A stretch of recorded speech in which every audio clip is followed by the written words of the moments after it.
Mark Twain also reminds us that there are two most important days in the life of every human person.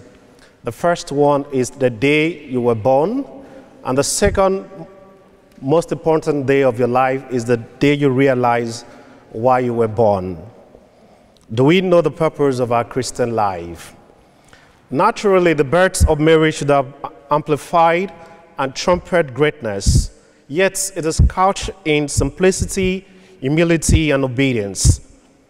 Although there is no infancy narrative in the Bible, but when Mary's name is mentioned, she is referred to as the mother of Jesus. You can confer John's Gospel, chapter 2, verse 1 to 5. Out of the details supplied in the New Testament by the Gospel about this maiden of Galilee, the Christian piety and theology have constructed a picture of Mary that fulfilled the prediction ascribed to her in the Magnificat. Henceforth, all generations will call me blessed. Luke's Gospel, chapter 1, verse 48. Mary was born at a time when the parents were almost losing hope of having a child, when friends and neighbors felt it was over and hopeless. Already, her parents, Joachim and Anne, became a laughing stock. They were being mocked by people in the temple. Anytime they go into the church, friends will laugh at them and say, "Oh, that goes the barren couple." How disappointing this could have been. But what happens when you are being mocked? What happens when your prayers are not being answered? What happens when you come before God, before the Blessed Sacrament, and say, "Lord, it's been 5 years I've been asking for a favor. I'm becoming a mocking stock in front of my friends." But the birth of Mary testifies that nothing is impossible for God. And so all of us can take a lesson from that as Marian children, that when the world feels it's over, that is when God takes over. At the appointed time, God shows his faithfulness to Anne and Joachim and reversed all impossibilities. The tradition of the church from the writing of St. James in the 5th century talks about the fact that Mary was dedicated to God. And after her parents took her to the temple, they kept her close to God, monitoring her faith. She was trained in the way of the Lord. She was never given the option or the impression of choosing between the world and God. The parents showed her the way of God. And that is part of the parental responsibilities of parents in supporting their children in positive ways, especially in the light of faith and devotion to God. We have many parents who support their children anywhere they want to go academically. Whether they want to go to Cambridge or Harvard, they are there to support them. But do they support them to go to catechism? They support them to go to First Communion, to go to confirmation? The Gospel gives us a fragmented account of Mary's life. But the fact that she was poor, young, and a female, these qualities made her unstable in the eyes of people to be used mightily, but it was used mightily by God. A stone that was rejected became the cornerstone. God saw Mary's trust and obedience. God knew that she would be willing to serve God, and so God called her to a life that is special. God looks at her simplicity, and this is God's own qualification, which is more important than man's qualification. God will also use the most unlikely candidates to serve him. Mary must have known that her submission to God's plan could cost her something. And that is another lesson we can learn as Christians, that we must know that to serve God true and true, it must cost you something.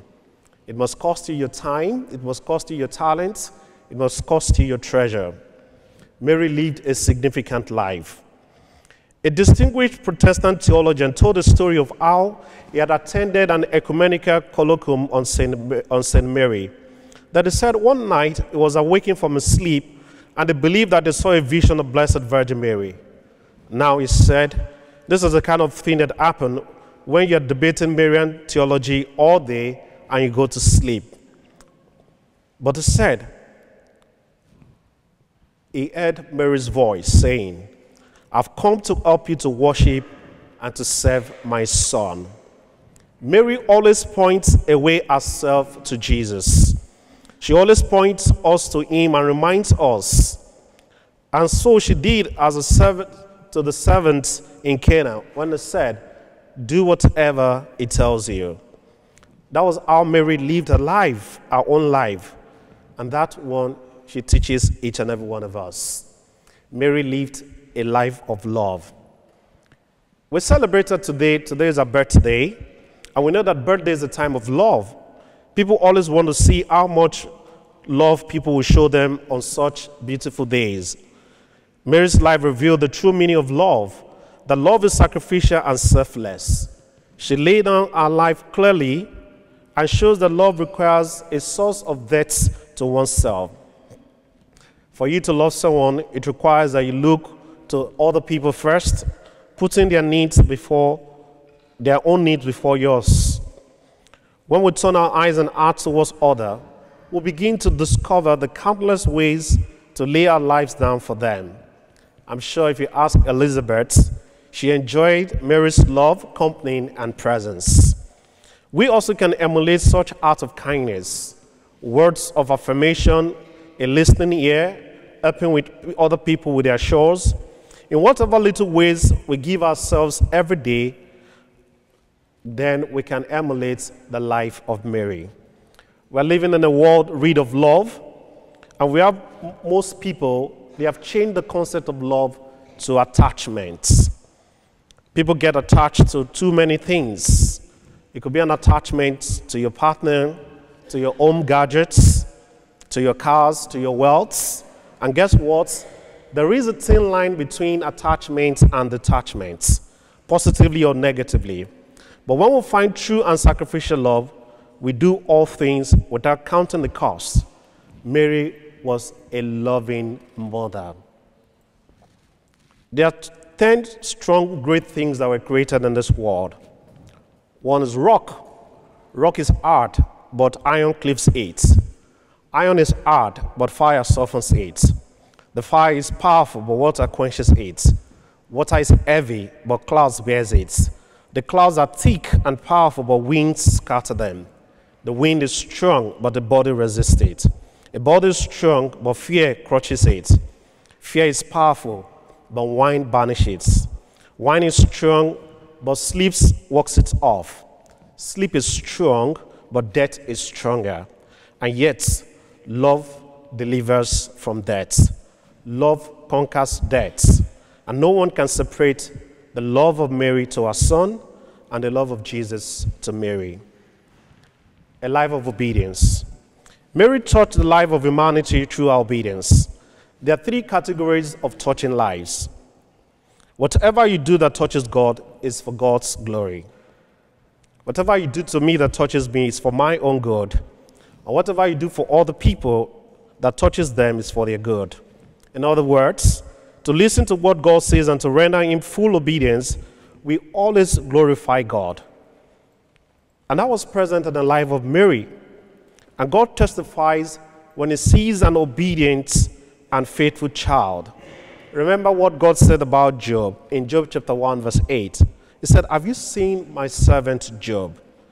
There is no one on earth like him, blameless, upright, God-fearing, and avoided evil. And that same resonates in the life of Mary. And God keeps saying, have you seen my servant Mary? Also, the obedience to the Lord is for our own good.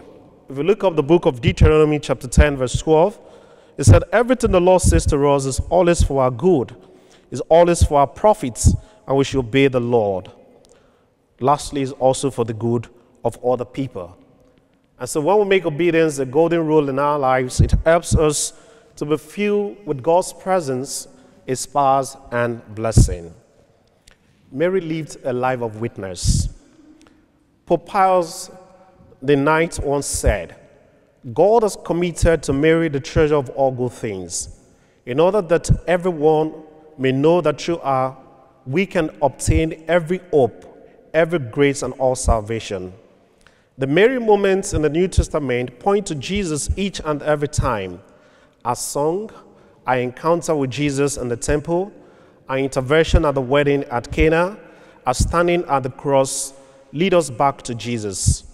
Our life was to witness to the glory of our Son, and we cannot help but admire her for that.